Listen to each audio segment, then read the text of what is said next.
You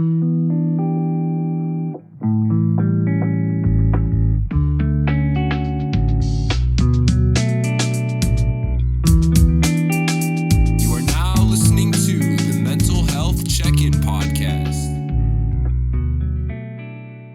Good morning, good afternoon, good evening, and good night to everyone listening, wherever you're listening.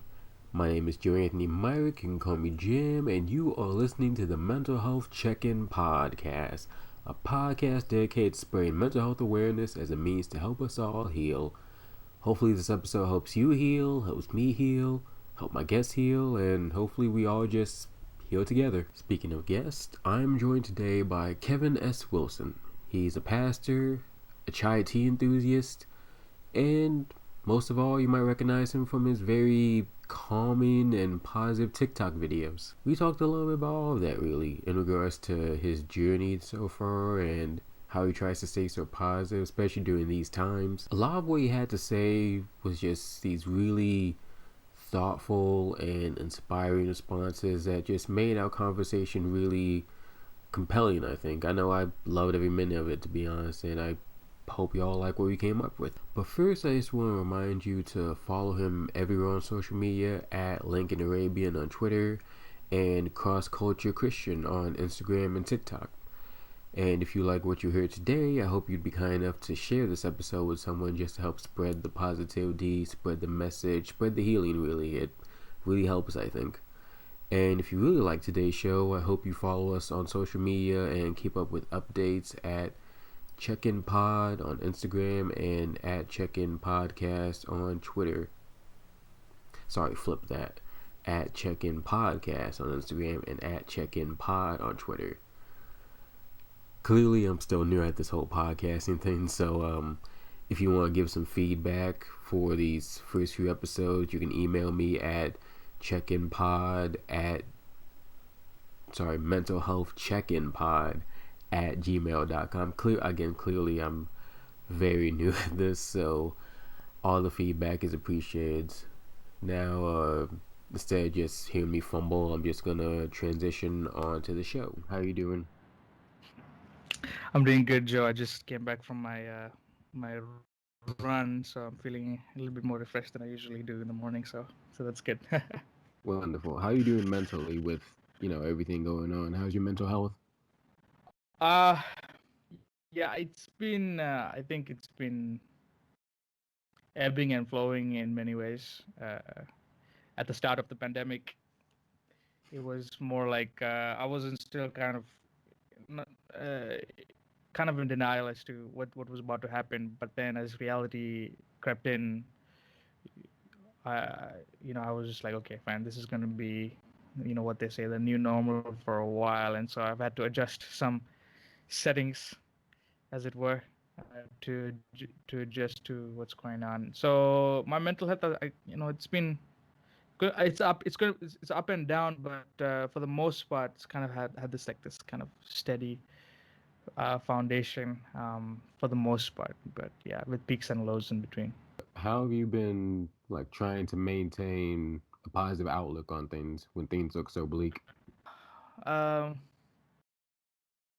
well, for me, I think I try to focus on uh, not so much the goals that I try to accomplish, but the systems that I choose. Because too often people focus on, okay, I want to hit these milestones. I want to hit 100 subscribers. So I want to I want to get this many clients. So all those goals. And I think while there's a place for all of that, if if if unless one's systems are in place too, in order for them to accomplish those goals, then you won't be able to get those goals effectively and efficiently in time. So what I've been able to do is or what I need to be doing and what I should be focusing a lot of my time is to work on some of these systems that I have. So what's my system for uh, going to s- uh, going to sleep? What's my sleep schedule look like? What's my system? What's my workflow when it comes to working at home? And what's my workflow when it comes to my ministry? And so The way that I've been trying to cope is to kind of go back and ask those questions. Okay, clearly it's not getting me the results that I want. What do I need to change in my systems? And so, like today, for example, I was just telling my wife, I went to sleep late last night, and I got up this morning, and I was feeling a little groggy, and I went for a quick run, and that run really refreshed me. But then on the run, I just kind of had this realization. I was like, the reason why feeling like this is because I still haven't put like a cutoff time for my day to stop working because of the pandemic. The gaps between work and life have uh, have kind of gelled together, and it's very hard to delineate one from the other. And so uh, I think today I just have to really go back and revisit the times that I have. So what time am I going to sleep? What time am I going to stop working? What time am I going to get up? And actually make those non-negotiable times as if I am my own boss. Is it difficult to look into yourself and not only say that there are things in my system that needs changing, but I need to find a way to change it? Because it's one thing to notice a change and notice that something needs to be changed. It's a whole other thing to decide, okay, how do I go about the changing? Yeah, no, absolutely. Yeah, no, there's definitely a difference. The first, obviously, the first step in identifying that is to identify even the need to change. And once you get there, then the question is how. For me, I try to rely on mostly my relational networks, my close family and friends, because I think more often than not they have a good pulse of my health, of my productivity, of my vibe. I'm married. I have a wife, and she does a really good job in kind of keeping me accountable and letting me know about certain things that I do that I'm not even aware of. And so the confirmation from your loved ones is helpful in aiding your change. But then it's also like books too. And I'm trying to get through this book right now. It's called Atomic Habits by James Clear. And that's the guy who I even got this idea from, like, okay, changing the systems. And he's huge on tweaking systems in order for you to accomplish what you want. So yeah, relational networks, consulting, books, these are all good for and then for me, like, also my faith, like my I get up in the morning, I have this ritual of like making chai, spending time in the word, so all of that stuff kind of works together to help you and give you wisdom as to how to change those things. I'm glad you can use that to help develop your systems a little bit. Mm-hmm. And you mentioned chai. I want to kind of talk about chai a little bit because looking at your TikTok videos, you have a really interesting outlook on chai, I think. Like the way you view chai is very versatile, I think. Like you've compared chai to people, cultures, religions, racial injustices. It's very interesting outlook. So first I just want to ask, like, what's really so special about chai tea compared to other teas out there?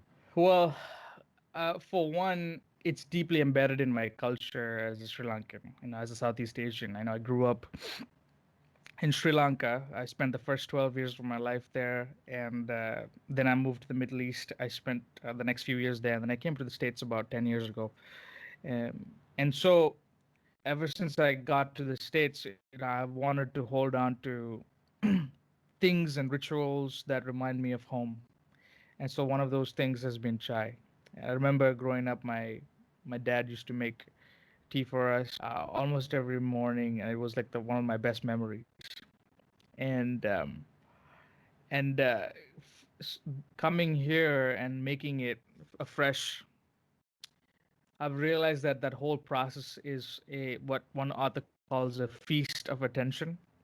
And where you're just in the moment, you're present, that's all you think about. Or maybe in addition to making chai, you're also reflecting on your thoughts. You're thinking about your thoughts, and you're thinking about your mindset, your mental health, and all those different things, and what's going on your subconscious. And so tea and making tea, the whole process from beginning to end, and even the sharing component, the whole thing for me is just a beautiful ritual of love and community.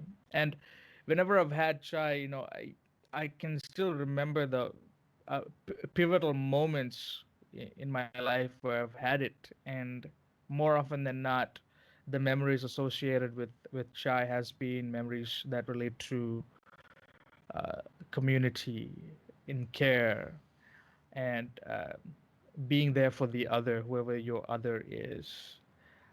And so chai for me is kind of, it transcends just the recipe or the act of drinking it or a recreational thing. For me, it's a spiritual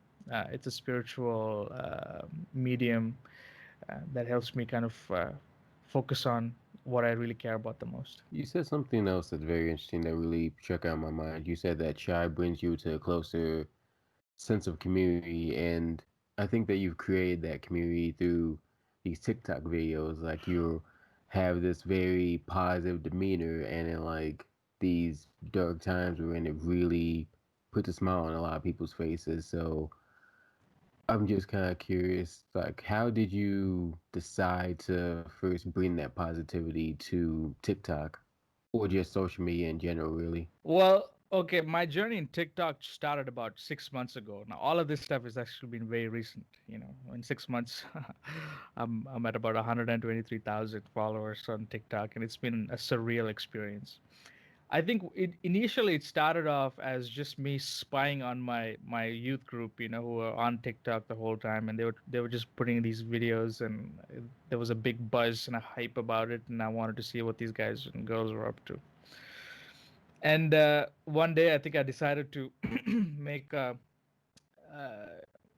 make a quick video from repurposing some Instagram stories that I've done about on making a chai a particular morning. And so I put a voiceover over it, and then put it on TikTok. I didn't think anything about it, but a couple of days later, that video blew up, and within a week and a half, it racked up about what 500,000 views, and I went from like 200 followers to about 20,000 in like less than a month. And I started to realize like what's going on here. And again, people started to comment like we need more of this stuff. And so I kept producing more and did more videos. And uh, I guess people like the vibe, because I don't know if I called myself positive, at least in the first couple of videos, that I was being very snarky with Starbucks and any other rival chais, and I was just being, very, very sarcastic. But I guess people just kind of, if it was a spot, it was like 60 seconds in which they can just zone out and experience some positivity, which I didn't realize at the time. The second wave of virality that I experienced was when I started to use the duet feature of TikTok, and that allows you to have two videos side by side, um, and maybe and then react to another video. And so I started to do that with I started to duet videos of people making chai, my recipe. And I actually was genuinely pleased at the fact that someone would take the time to either put their own spin on a recipe or my recipe, or just try it out for themselves. And I thought that was really, really awesome. And so my just general kind of disposition towards these videos was of celebration and of appreciation, and rather than critique and maybe, I don't know, condemnation for maybe cultural appropriation, all those different things. But I didn't, that was not on my radar. I was just genuinely happy that someone did it, and I started to react. Well, those videos went viral, and I started to get comments about people saying things like, "Hey, I really appreciate you. You are the elder brother that I never had. If I had you as a pastor, I wouldn't have left the church," and all these different comments. And I think those are the videos that really started to just rack up the views and the followers. I didn't go about doing any of these things with that intention in mind. I was not trying to, kind of create a certain persona. But I'm still, even today, I'm just genuinely surprised and very humble and grateful for the community that I have there. Mhm. And I'm glad you started because, like, I feel like you really, like I said earlier, like your positive outlook really brightens people's day, and I admire that a whole lot. Like the fact that you could just get up, just be unapologetically yourself, and millions of people around the world connect with it, makes them happy. I think what you do is a beautiful thing. I appreciate you, Joy. You know, there there's one ideal that really drives me to make these videos. Well, a few, but one in particular is the idea that every single human being has a story, and that story is sacred, regardless of who you are, regardless of what you believe, regardless of your race, creed, language, whatever it is.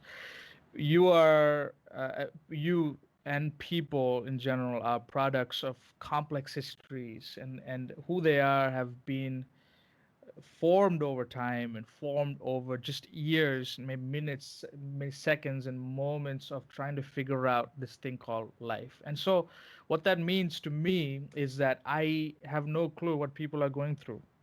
Have absolutely no idea. Just for example, Chadwick Boseman recently, passed away in devastating loss. I saw this post where he said that towards the last few months he hasn't not been posting. His postings have been infrequent because of all the hate and the vitriol that he's been getting from supposed fans about his weight. What a lot of people did not know that he was going through chemo, and now everybody's in shock. So what that tells me is that everybody's fighting a battle that we have no idea about. And and so that really informs not just my TikToks, but just kind of my worldview in general. To the point where my knee-jerk reaction when I meet people is not necessarily, oh, okay, you are not a Christian, I'm a Christian, I want to get you to be, get to my side. It's more of, you have a story which I don't know about. Tell me more about that. And uh, and so, if you approach life, if you approach people that way, it's a very liberating thing. You're not you release yourself from the shackles of your own ideologies. And also, if your ideology, whatever, I mean, what that means is your religion, your faith, whatever, does not create space for more empathy, it doesn't create space for more understanding of the other, then I think one might need to revisit why they believe what they believe and how they practice what they believe. And so, my personal expression of faith is informed by Jesus Christ. And I, when I see him do the things that he does, I'm just blown away. He was just walking, talking empathy in and flesh. And so, that is basically is what informs my outlook. And so that, and if people gravitate towards uh, that form of, meaningful expression of care, then hey, that's, I think I've done my job. I think that's really inspiring too. And like you said, stories are sacred, but I'd even like piggyback off of that by saying that time is sacred, because I think that's where like the largest of conflicts stem from. Like, we don't necessarily have the time, or if we do, we don't think to take the time to really go through to try to understand what's going through someone's head, if they had a bad day or if they've been having a bad week. Like, if somebody cut you off in traffic, you're not thinking to yourself, oh, they're having a bad day. You see they cut you off and now you're angry, and now you might be having a shouting match with each other. And it's easy to get, when you can't see what's going on inside inward, it's easy to just see the outward and just have that visceral reaction. And but I think if so many more people took the approach that you were talking to, then life would be a whole lot easier for all of us to go through, I think. Yeah, no, thank you for saying that, Joe. I really like that idea of time being sacred, and that reminds me of my practice of chai. As a Christian, like, I follow this. I follow Sabbath. That's a weekly kind of time where I just pause and rest and reflect on my life. And traditionally Christians believe that Sabbath is basically God's gift in time, so where he just kind of emptied himself out in the moment in time. And there's a rabbi, Joshua Abraham Heschel. He says that the Sabbath is like a palace in time. And also, all what you said about time being sacred kind of reminds me of that. And it's interesting, whenever I make chai, and for me it's just like a mini Sabbath experience where I'm just like, okay, let's just pause here, let's reflect on time. Not necessarily just for my own pleasure, but also to remind me that I don't exist just for myself. I exist for others in complex relational networks. I'm created with the capacity to love and be loved, and so all those things kind of. So whenever I make chai, all those I'm reminded of all those realities, which helps me to do more for other people. And so, no, thanks for reminding me that. It's a beautiful, beautiful thought. Mm, you're welcome. I'm curious, how did your journey with being a pastor begin as well?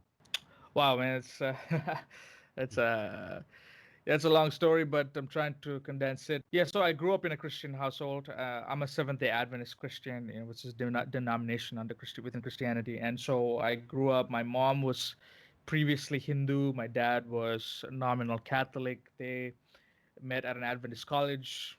They became Adventist, and I was born into the faith. And so growing up, I kind of surfed the tide of faith caused by my parents. It was that I borrowed a lot from them, but it was not till I was 18 when I had to really I was kind of forced to revisit why I believe what I believed. And I moved from Oman, where I lived for a little bit with my family during my high school years, to America. I came here with two suitcases and a backpack, and by myself, transplanted from my family, and I was really just forced to look at, just kind of come to grips with who I am, and what makes me who I am. And so I started really going through that process. And yeah, I I had to ask a lot of questions, and I had to reflect on like why my purpose, and reflect on like metaphysical realities. And I decided to be a theology student because I told God at the time, it's like, hey God, like if you want me to be a pastor, I want you to pay my way through school. And so it was just kind of a weird, some people might say coincidence, but like at that time, the that first year of school was basically covered by my tuition. It just happened, and I was it was a very unlikely situation because I was a um, international. Well, I was a green card holder, but I didn't qualify for these loans, and so it was a kind of a shocking thing. And so that caused me to go to school as a theology student. And then my sophomore year of theology. And theology, for those of you who are listening, it's basically the kind of a it's a branch of, I would say, just like biology and chemistry. It's a subject that deals with the metaphysical realities, or at least the concept of God, and particularly through the Christian faith tradition, but not just limited to that. We also talk about different concepts of God, and so that's what I studied. And come my sophomore year, I just became a lot more agnostic and a lot more atheist, and I decided to give up my faith altogether because of a series of interactions and unresolved questions that I've had about God, but also about myself. But then after my sophomore year, I went on another journey of kind of trying to find myself. And there were a couple of things that happened that got me back into a deeper, more kind of a robust faith in the person of Jesus, more of an apprentice of him. And so I got back, and then I've been a pastor ever since. And so yeah, did- I still have a lot of questions. I consider myself still a part of being on a journey, but as so far in my journey, like this is the thing that has given me a broader sense of meaning, and also kind of a coherent sense of self that allows me to do the things that I've been doing. So yeah, there's a quote. Sorry, there's a quote by uh, Antoine Saint-Exupéry, who's a French philosopher, French writer, and he said that uh, what's essential is what's invisible. What's essential is what's invisible.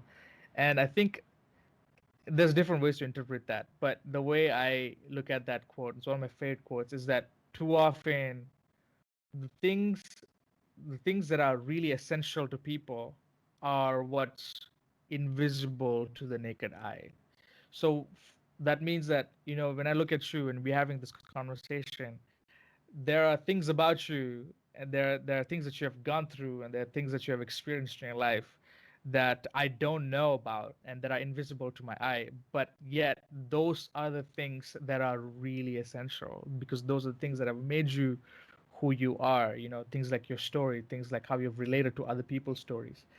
And so, especially when I'm in TikTok, like, not a lot of people don't, they just know that I'm a pastor, but yeah, unless they ask me, they won't know that, there are other things that are there are invisible things that are essential to my being. So yeah. I really love that quote. And from sounds of it, sounds like you have a really incredible journey. It seems like you're able to pull from so many experiences, religions, culture to just mold not just your sense of self, but your sense of belief, your sense of faith. And I commend you for that. With that in mind, for listeners who may be either struggling with their faith, struggling to find their faith, or just struggling to believe in something, especially if they are themselves agnostic or atheist, do you have any advice for them in their search for healing and search for peace? Wow, that's a great question, and I'm super humbled that you asked me that. I think everybody has a concept of the good life. When you think about the good life, a set of pictures or a vision kind of pops into your head.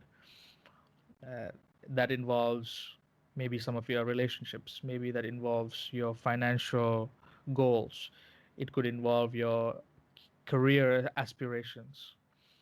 So that it's a composite picture of what you perceive and what one perceives as the good life. And so, if there are people who might be struggling kind of with their faith identity, or just in shit, trying to figure out, hey, why are they here for, I would probably start there. Identify, like, what's your picture of the good life now. What do you want to, what do you see as, a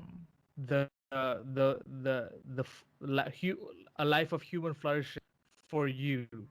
And I start identifying some of those goals, and then work your way backwards, because what happens usually is, when one figures out their good life, you are automatically now, inevitably, you encounter gaps, you encounter discrepancies between your reality, your current reality, and this idea of your good life. And so, as I would say, the spiritual pursuit starts from recognizing that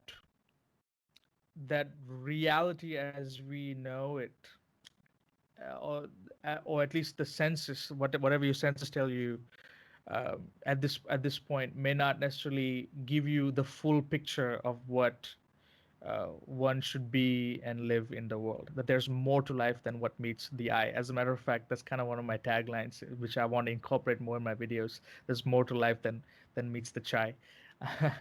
But the so I would start there.